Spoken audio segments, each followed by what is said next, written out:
tu es très tourné vers les autres, à t'occuper des autres et du coup tu t'oublies. Tout cela, ça impacte ta vie personnelle et ton énergie. Et très souvent, c'est lié à un manque de confiance en soi, voire une hypersensibilité.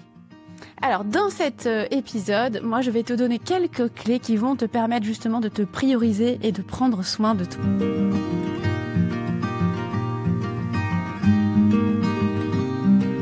Moi, c'est Julie Souchard, je suis coach professionnelle et j'accompagne les femmes RH à prendre confiance en elles et à mieux vivre leurs émotions. D'ailleurs, j'en profite car en ce moment, je te fais partager un défi gratuit 28 jours qui va t'aider justement à t'affirmer en tant que femme RH. Le lien est en description de cet épisode.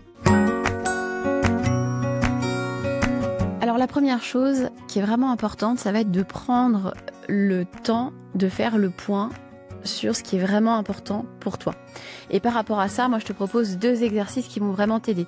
Le premier exercice, il s'agit tout simplement de te poser et de t'interroger sur la personne que tu as envie de devenir, qui tu veux être.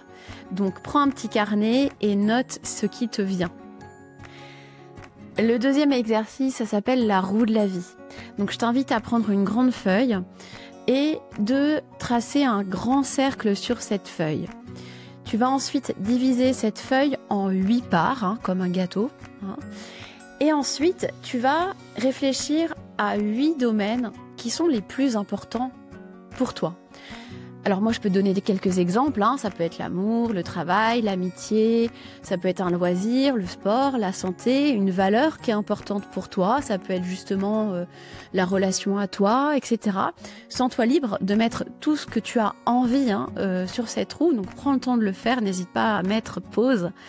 Et note ce qui te vient.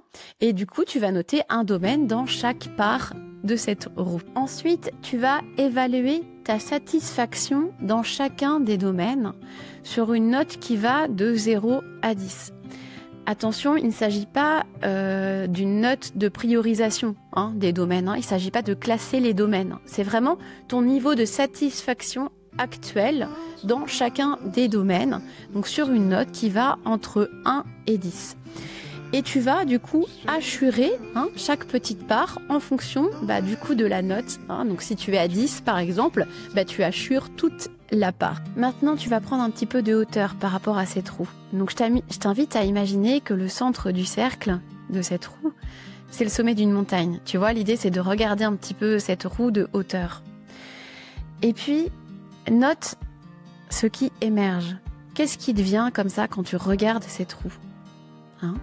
Ça peut être de prendre conscience, par exemple, qu'il y a certains domaines qui sont vraiment importants pour toi et dont tu n'es pas du tout satisfaite. Des choses que tu as peut-être mis de côté, justement.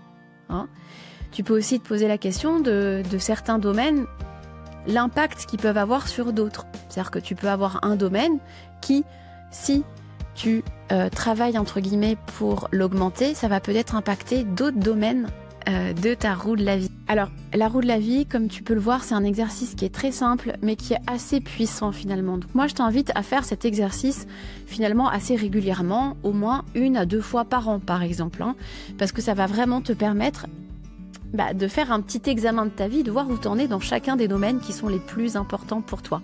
Et tu verras d'ailleurs, si tu refais ta roue dans 6 mois, peut-être que tu vas voir de nouveaux domaines apparaître et d'autres disparaître. Prends des rendez-vous avec toi. Oui, tu as bien entendu. Moi, ce que je t'invite à faire, c'est de prendre un rendez-vous avec toi 1 fois par mois. L'idée, c'est de prendre 15 minutes grand max, de te poser, de faire le bilan du mois écoulé. Alors, il ne s'agit pas de relever tout ce qui n'a pas été. C'est de faire un petit bilan, essayer de faire un petit bilan objectif. De voir aussi les choses que tu as réussies, que tu as aimées, que tu as appréciées. Mais en fait, ce bilan, il est surtout important pour poser tes intentions pour le mois qui suit. En fait, cet exercice, il te permet tout simplement de te recentrer sur toi et de façon régulière.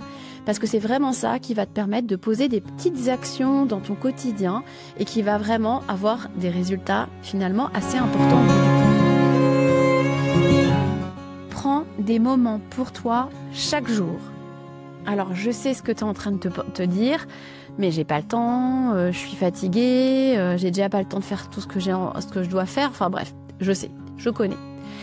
Eh bien, je t'invite quand même à te consacrer du temps. Alors, je te demande pas de te consacrer 1 heure par jour. Ça peut être 10 minutes, par exemple.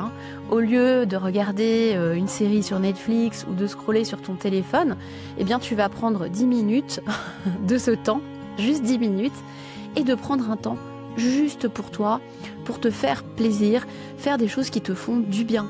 Alors, ça peut être lire, écouter de la musique, ça peut être te masser les pieds, ça peut être dessiner, colorier, peu importe, une activité que tu aimes, qui te fait du bien et qui t'apaise. 10 minutes par jour. Comme je l'ai dit au début de ma vidéo, quand on a beaucoup de difficultés à se prioriser, à prendre soin de soi, parce qu'on est très tourné vers les autres, à s'occuper des autres, tout ça en général c'est lié à un manque de confiance en soi, peut-être de forte sensibilité, souvent les deux peuvent être liés. Donc ça suppose que vous travaillez aussi sur votre confiance en vous, voire votre estime de vous.